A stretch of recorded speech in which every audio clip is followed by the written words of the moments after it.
শুভ সকাল। প্রতিদিনের pre market আপডেটে আপনাদের স্বাগতম।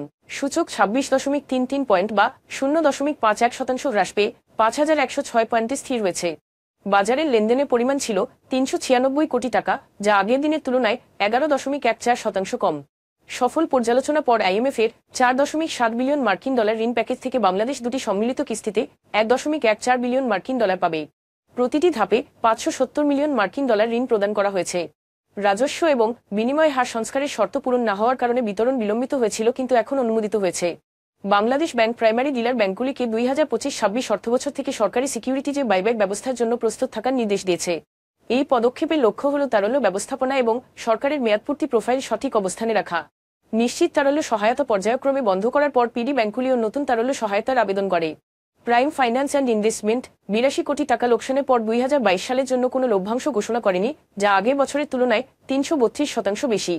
4 বছরের মধ্যে প্রতিষ্ঠানটি প্রথম বোর্ড সভা করেছে এবং 27 মে বার্ষিক সাধারণ সভার অনুমোদন নেবে।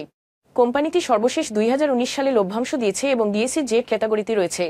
2023 সালে খান ব্রাদার্সের শেয়ার কারসাজির জন্য বিকন ফার্মাসিউটিক্যালসের এমডি এবং সহযোগীদের 87 লাখ টাকা জরিমানা করা হয়েছে।